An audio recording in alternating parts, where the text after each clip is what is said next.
"Only a waitress," he said, loud enough for the entire table to hear. The chuckles that followed were earned in his mind, as if he'd delivered a perfect punchline. I didn't react. No blink, no flinch. But I filed it away. I always do. The tray balanced effortlessly between my hands, unwavering. The champagne I served wasn't laced with what you'd expect, but it was poison just the same. As the general reached for his glass, I bent low, my voice quiet and precise. "Northeast by east passa. Don't drink that." He paused mid-motion. His gaze sharpened, then softened as recognition flickered. "Cipher," he mouthed. I gave a single nod. 5 minutes later, chaos cracked the room open. Combat boots slammed against polished marble. Weapons raised. Orders roared. And General Clean, the same man who once believed he could outwit me, was face down, wrists locked in cold steel. My brother stood nearby, champagne still in hand, his smug expression draining to ash. That's when it hit him. I wasn't just the help. Eli and I were once inseparable. Childhood scraped our knees and left us with matching scars. But between my final deployment and his shiny first promotion, he began mistaking my silence for submission. He rose through the political ranks with smooth polish and a rehearsed grin that made people lower their defenses. I, on the other hand, vanished into the shadows, deliberately. After my final mission in Kiev went sideways, I unplugged. Too many ghosts. Too much loss. I told the agency I was finished. Then I found a quiet corner of D.C. and took a job at a cafe. Simple. Quiet. Peaceful. But peace doesn't last when your past still knows your face. It started with a missed call from Langley. I didn't answer. Then came a coded note folded neatly inside a tip, a single dollar bill in the jar. "He's not who you think." Clipped to it was a photograph. Eli, smiling beside General Clean, shaking hands with a man I'd only seen in intercepted intel years ago. Codename, Brimstone.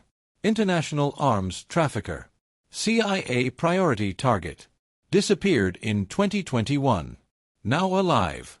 Protected. And friendly with my brother. I began digging, pulling on threads I'd sworn I burned long ago. A fake corporation connected to Eli. A flight manifest. Then a signature, his, on a weapons contract masked as security consulting. He wasn't just supporting Clean. He was cleaning his money. Laundering it. U.S. tech, black market weapons, sailing across borders under diplomatic protection, wrapped in smooth PR and designer suits.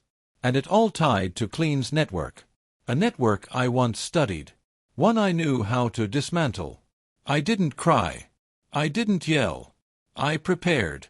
I requested ghost-level clearance under an alias long buried. Got reactivated through a former handler who still owed me his life, maybe two. Then I waited for the gala. The embassy's crown jewel event. Everyone important would be there. All the names that mattered. And I would blend in, just another shadow in white and black. Black slacks. White blouse. Hair pulled back. A simple name tag. Clara. No one noticed Cipher. Except Clean. He spotted me early, eyes narrowing as I moved through the room with effortless calm, glasses in hand. But he didn't see the trap, not until it was far too late. The champagne wasn't drugged. That wasn't the point. What I slipped into his coat pocket were legitimate reports, signed documents, classified agreements, hard proof of international crimes. He was about to toast his downfall, until I whispered the words. Northeast by east passa. I didn't want a corpse. I wanted truth. I wanted him alive, cornered, with state secrets in his possession when they arrived. That was the leverage. So when the military police burst in, storming the marble halls, the reports were still warm from the inside of his jacket. The warrants were locked and airtight. They arrested Clean immediately. But I was watching Eli. Watching his expression melt into dread, his perfect mask crumbling as realization tore through him. He made a break for the exit. I was already there. Still holding the tray. "Hey, Eli," I said. He froze. Blinked. Swallowed. "Clara?" he asked, voice cracking. I shook my head once. "Come. Steady." "No," I said. "Cipher." The agency took over from there. Within days, Eli was stripped of everything, clearances revoked, assets frozen, his reputation rotting. No formal charges yet, too many shells to crack,